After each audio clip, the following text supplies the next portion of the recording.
Hey guys, good morning. It is June 12th, 2022. And we are finishing up chapter 34. We're in chapter 34, verse 24 through chapter 34, verse 31.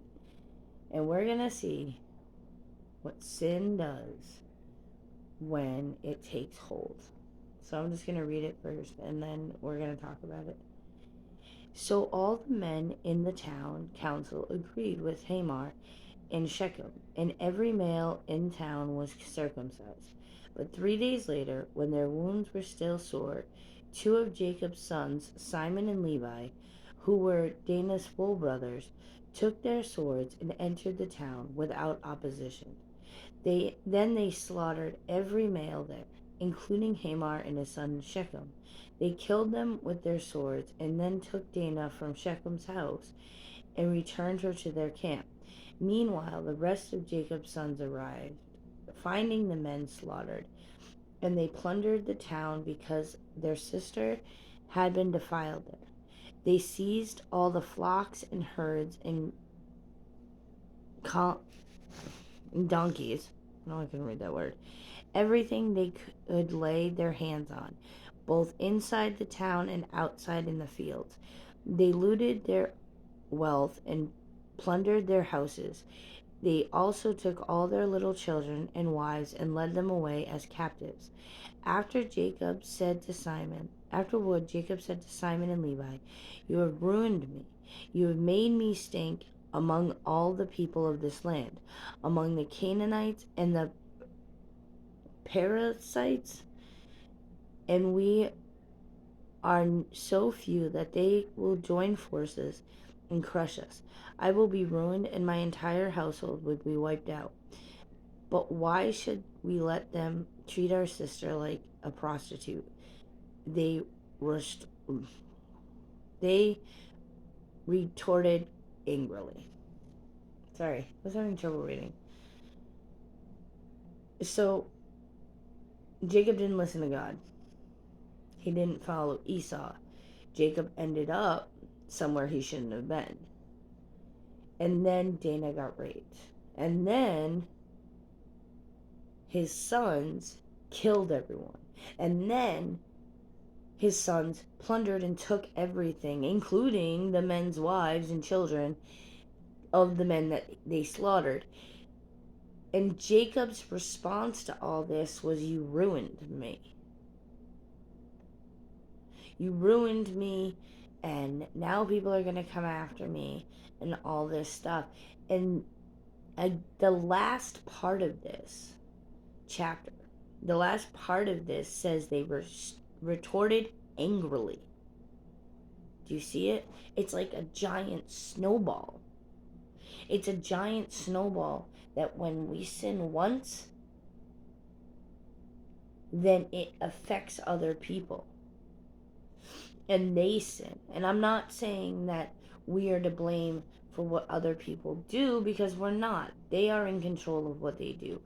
But when something happens, people feel the ultimate urge to do something about it. Dinah was raped. She was defiled. She was taken as somebody who was going to marry the person she raped. And her brothers wanted to save her. Her brothers were mad. They were pissed off. They sat there and they were like, "All right, you know what? We're just going to kill everybody." How, this is where that statement, "two wrongs don't make a right," come into play. Dinah was raped because she was where she was because of Jacob. And then because of that rape, now there's another sin. Because of that rape, Jacob's sons, Simon and Levi, decide to take it on their own account and slaughter every dude there. And then, because they did that, Jacob's other sons decided to take whatever they could get their hands on. Animals, money, stuff. And it's like constant. And if we can look back, we can see that moment where Jacob decided he wasn't going to follow what God said, started this snowball effect. And then after they plundered everything and even took the children and the wives as captives,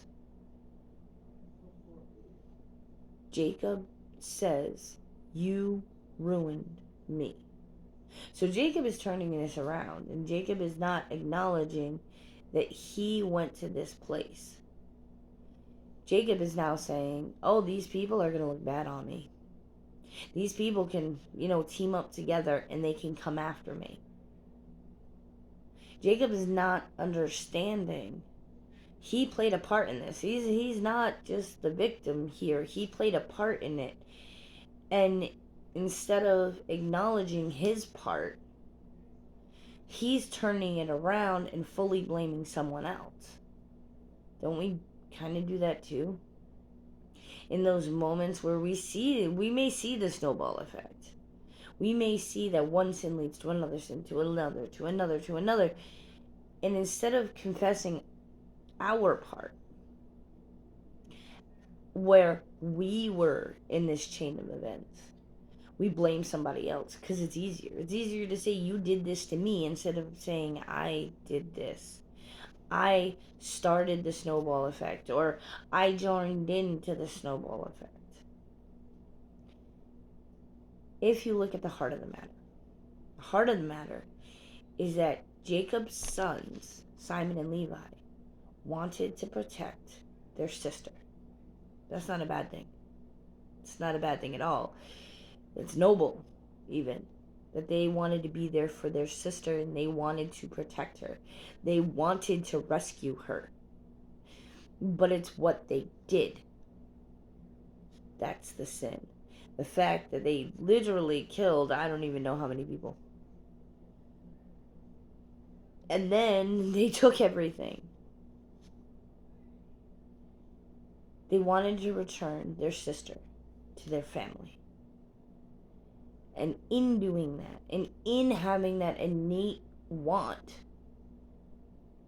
they started a catastrophic event.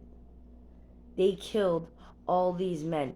And yes, they killed Shechem, who is the one who raped his sister, their sister. But they killed so many others.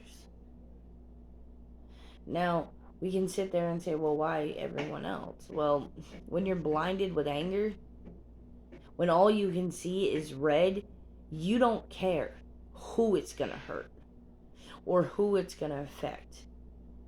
You just want your anger out. They were blinded by anger. They were blinded by rage. And they didn't care who was going to get it.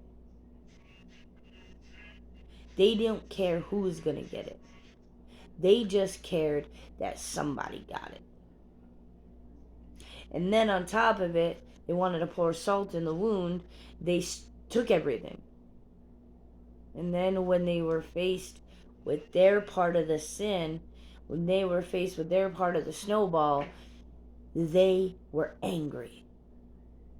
Rightfully so. Because this seems like Jacob is saying, well, it's more important on how I look than what is going on with Dana. And they say, why do you think this is okay?